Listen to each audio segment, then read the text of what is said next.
Hello guys, Manjeet here. Let's start with the basic circuit element first, and then we will move to the KVL, KCL and circuit analysis. Okay, so your first topic is basic circuit elements, right? So let me tell you about the basic difference between circuit and network. So you can see here, the definition is written over here: the combination of elements, that is the resistance, inductors and capacitors along with the sources. So sources are generally voltage sources or current sources, right? So actually the sources give the energy to the network, or that the combination of the elements, right, which are interconnected together to perform a specific task. Clear? So the first circuit means combination of elements. Now other thing that you have to remember about circuit, the current intended to flow through all the elements. Clear? In the circuit, when you have connected the source with the combination of RLC, then current will start flowing through all the elements or all the branches, and it form a closed path that gives the return path for flow of current. Clear? It is the general definition. Let me tell you by using a circuit. Suppose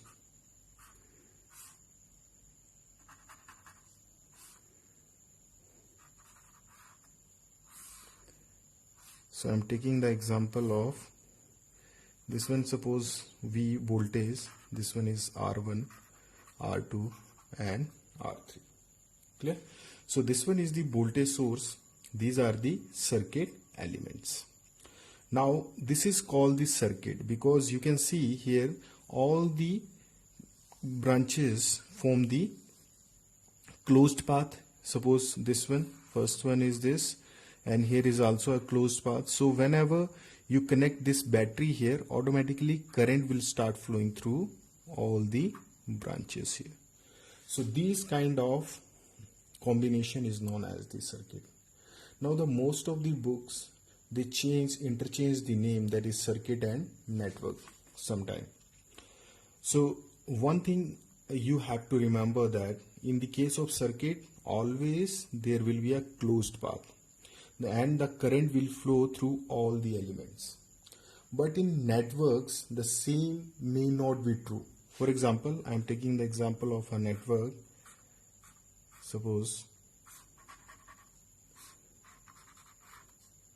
this one is your battery, that is positive, negative, R1, R2, and here is one more resistor is connected over here, R3. Here you can see that these terminals are open. They are not connected to each other. So this form a open loop here. Now you can see here, when voltage source is connected over here, current will start flowing from through R1 and R2, and it will not go along this direction. It will not flow along R3 because here circuit is not connected. Only the current will flow through R1 and R2. So the basic difference between network and circuit is, in case of network, there may be some components or maybe some elements which are connected in the main network, but current is not flowing through them. So it is not mandatory that current will flow through all the elements which are connected in networks. So the basic difference is the current through all the elements. So how you can identify?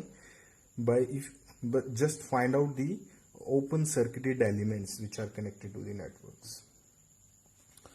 So let me tell you the basic, actually circuits are the building blocks of your network. This form a circuit. So network, you can say it is a combination of circuits, and the circuit is the subset of network. So this one is the starting. Now let's move on to the next one.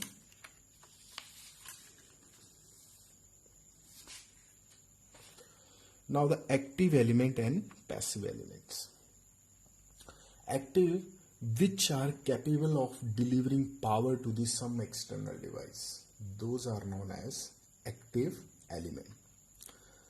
The example of active elements are voltage source, current source, and transistor.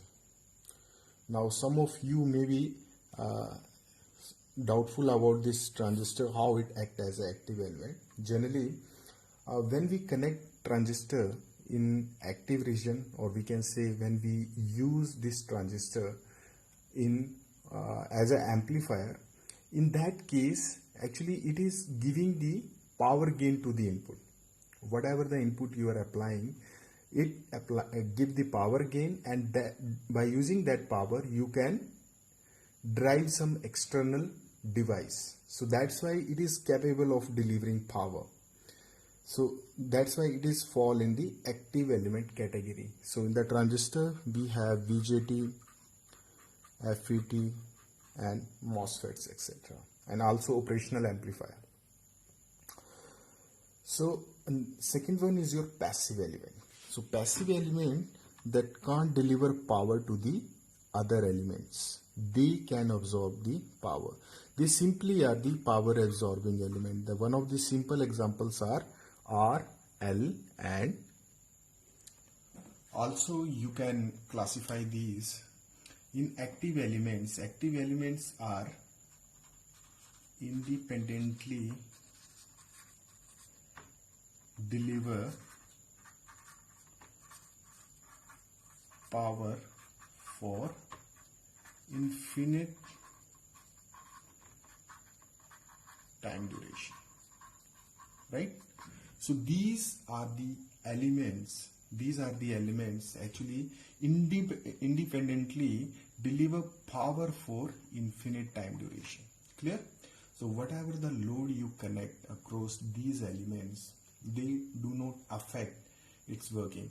For example, voltage source, if you have a voltage source here, so whatever the network you connect here, that is the network you connect here, the current, how much current it is going to draw, it does not affect its value of the voltage. So it is the meaning of this one. So the active elements independently deliver power for infinite time duration. But passive element, they simply absorb the power. So how will you identify in circuit theory that this element is active or this element is passive? One very simple example, calculate power across the element. Okay, if power is negative VI, clear? If it is negative, then it acts as source. If it is a source, then you can say that it is a active element. If power is positive, right, then act as sink, or we can say absorb the power, that is known as passive element. So simply by calculating the power across the element, you can identify whether it is active or passive element. I hope it is clear to you. Let us move to the next one. Next is your bilateral elements and unilateral elements. So the bilateral, by itself define two. Clear? So the bilateral elements, the voltage current relation is the same for current flowing in either direction. It means if suppose you have an element that is connected, this one is any element, suppose Z is name is given to him. If current is flowing in this direction and voltage is, that is positive, negative, across this element is this. Clear? So suppose the characteristics of I and V are like this across this element. Suppose here the sum, this is the value I1, this one is the value V1. So after the value of I1, its voltage is going to be constant across this element. Clear? So if you change the direction of current now, suppose the same element you are taking and change the direction of current. Clear? And direction of current. Then the relationship, now you can see here current is flowing in this direction, so Z is equal to V upon I. When you are changing the direction of current, voltage across it should also be changed. Clear? So that Z should be is equal to minus I upon minus V is equal to positive value again. So it means it should be like this. Clear?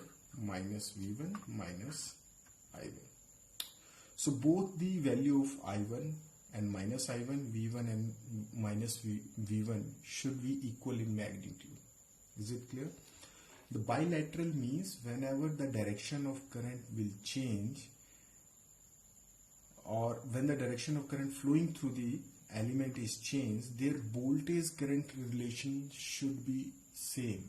That should not be changed. Or you can say that the value of impedance, that is the ratio of voltage to current, should be same if direction of current will be changed. Clear? So in the last lecture we have seen an example where example was given like this. It was around 5 volt,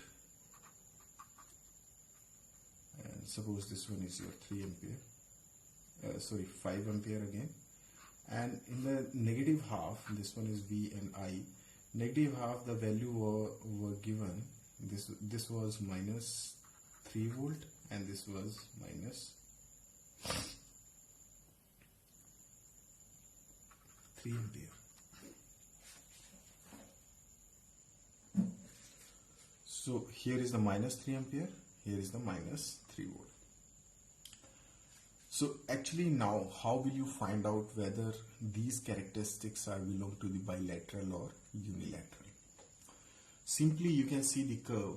After 5 ampere and after 5 volt, this value become constant. This curve is become saturated or become constant. Whatever the value of voltage, current will remain, whatever the value of current, voltage is going to remain constant throughout this element. But in negative portion, you can see here, if you increase current further in negative direction, after minus 3 ampere, voltage is saturated to the minus 3 volt. Its value is not going to be increased.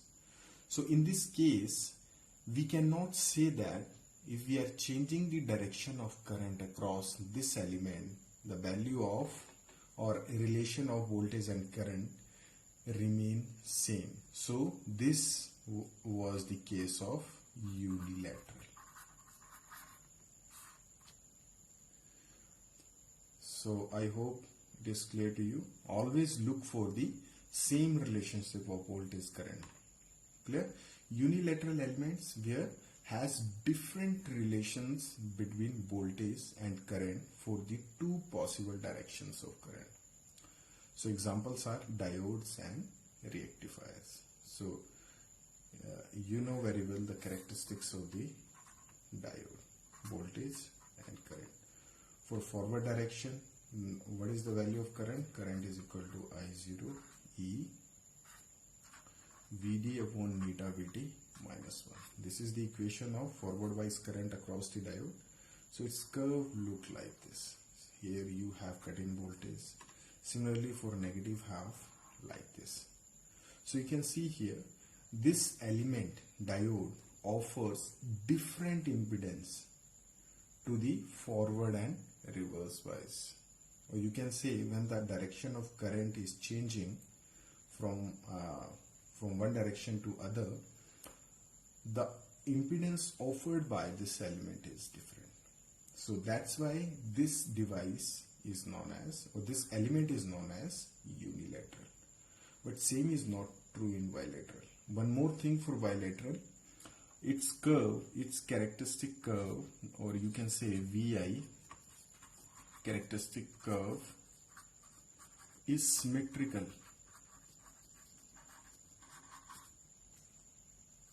Symmetrical about origin, right? So its curve will be symmetrical. But in the case of unilateral, same may not be true. So I hope it is clear to you. Now next, let's move to the next one. Next is your linear and non-linear element.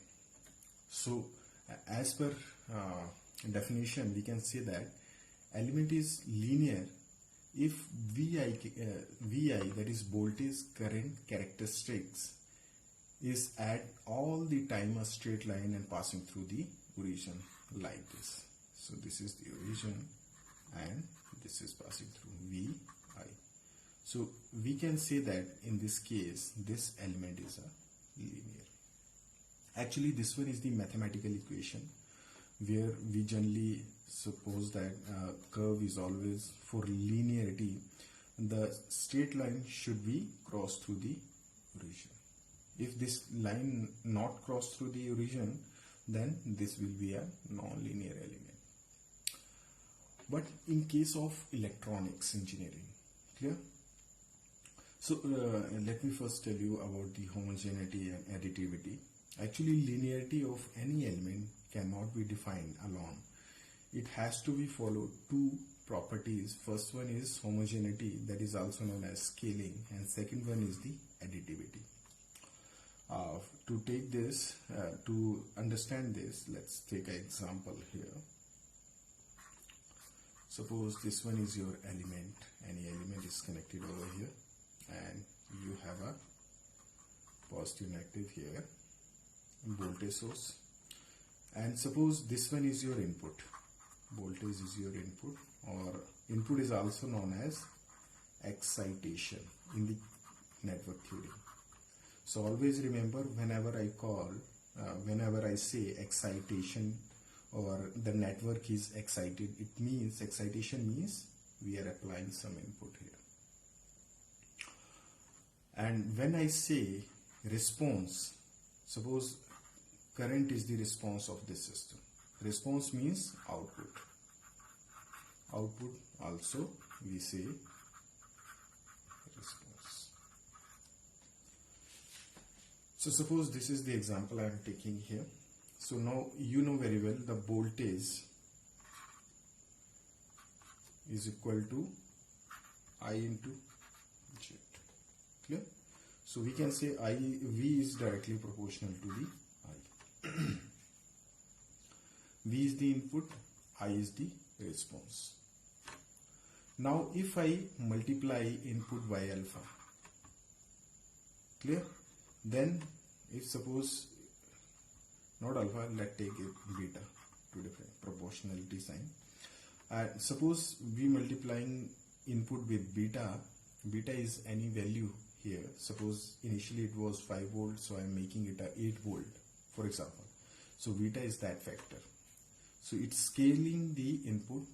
If output is also scaled by the same factor, then we can say that it following the scaling homogeneity property. So we can say that if input was x of t to the system and output is y of t, right?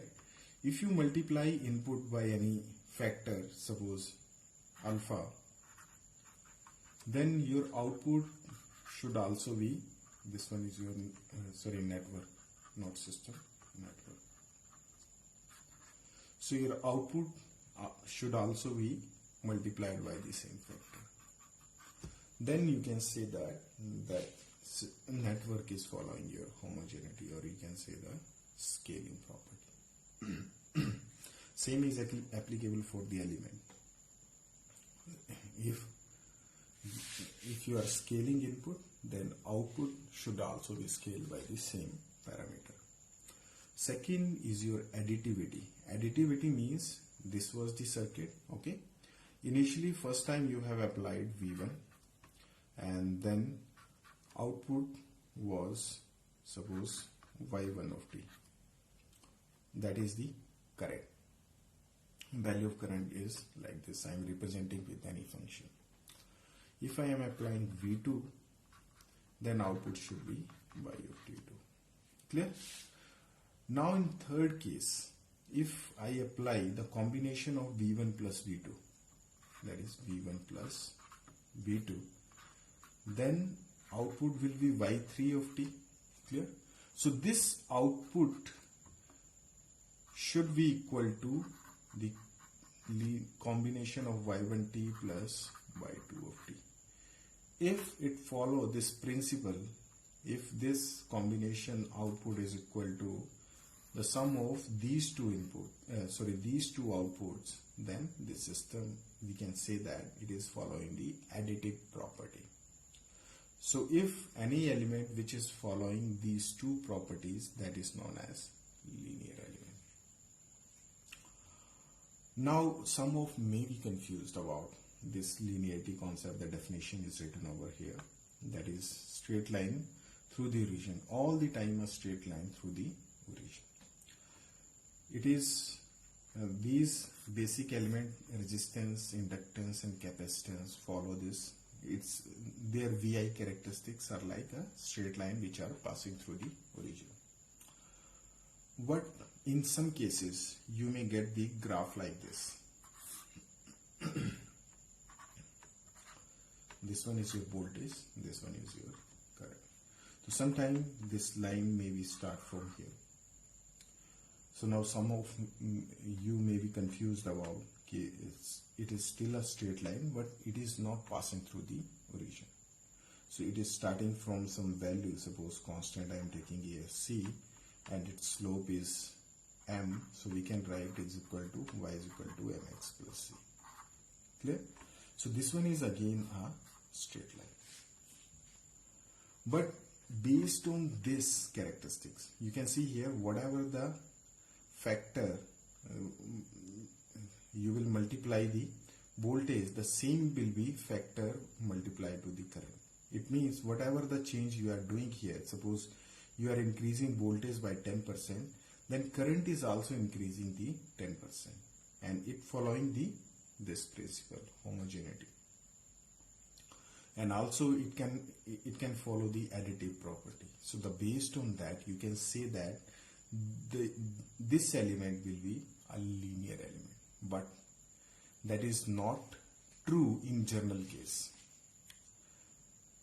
because if you increase this graph like this from here to the negative direction, now you can see here, if you reverse the voltage, suppose in negative direction you are applying here, now here you can see if you multiply voltage, suppose this one is any minus V1, if you multiply this V1 by alpha 1, you can see there is same factor, the current is also decreased by the same factor, because here current is still positive here, you can see here still positive here.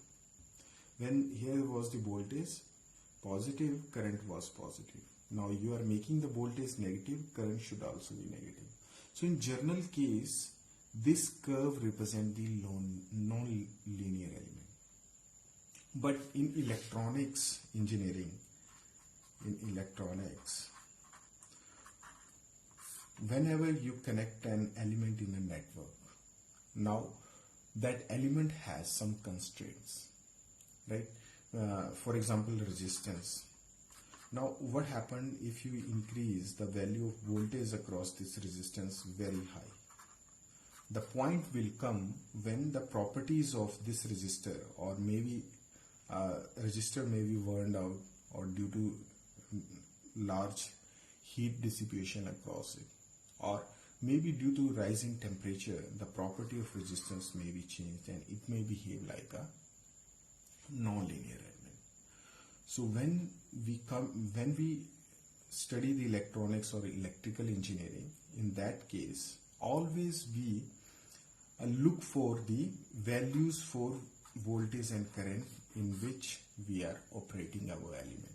If that element is performing within that condition in like this linearly, then we can say that that element is linear for these set of values of voltage and current. Outside of this, that is a non-linear. But in general sense, if somebody asks you that tell me this element is linear or non-linear. So in the generally, if any element behave at any point of time non-linearly, then that element is always, we can say that a non-linear element. Clear? So let's move on to the next. The next basic concept is the loop and mesh. You will come across these two names frequently during this course. These are very, very important actually. So first, understand what is the basic difference between them. Loop, all of you know very well, loop is a closed path of a circuit. So any closed path in a circuit, that is known as loop. Now what is the mesh? So mesh is also a loop, but difference is there. The mesh is a loop which does not contain any other loop within it. It is the very important point. In the mesh, it does not contain any other loop within it. Clear? So let me take an example. Let's draw a circuit. Suppose this one is the voltage source we have connected. Resistor is connected here, capacitor is connected here.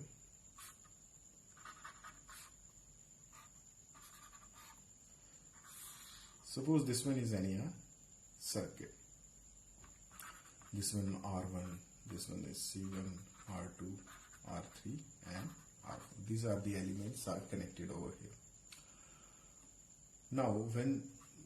Now the question is find out number of loops and meshes. Clear? So let's calculate the first about the loops. Now how we can identify? For the loop, any closed path of the circuit is a loop. So you can see here, this one is a loop, here is the closed path here. If you start from here, this one, you can say this one is your first loop. Again you can see here, this one is a closed path here. So this one is your again L2. Now look for other closed path. Clear? You can see here, if you start from here and move along this outer branch and again come to this point. This one is also a loop because it forming a closed path here. Current is starting from here, going through this one and coming back to the same point. So this one is your L3. Clear? So the any closed path of a circuit is a loop. So how many loops are there? L1, L2 and L3. Now how we can find out the number of meshes in this circuit? So one thing always remember, mesh is a loop. It is also a loop, but it does not contain any other loop. So you can see here L1 is first loop. Is it containing any loop? No, it is an isolated loop. So we can say that this L1 is also a mesh. Now again see at this one, L2. L2 is also independent. It does not contain any closed loop inside this. So L2 is also a mesh. But L3, you can see here, L3 is starting from this point, traversing through here, outer region and come back in. So coming back to this point again.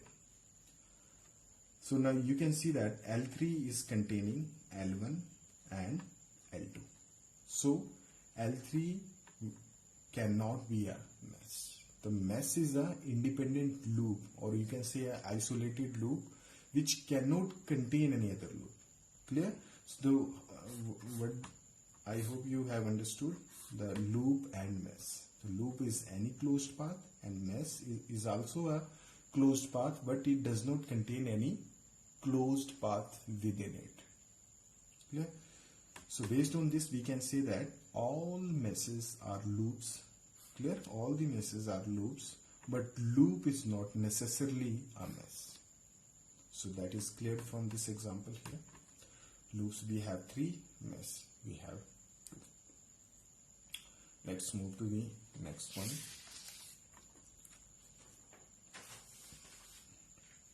Next is your node and junction. These two basics you will come across frequently during this course. So it is very important to understand the basic difference between node and junction. Now let me tell you first a node. A node is a point where 2 or more circuit element meet. Circuit element branches, right here. Branches meet is called as node.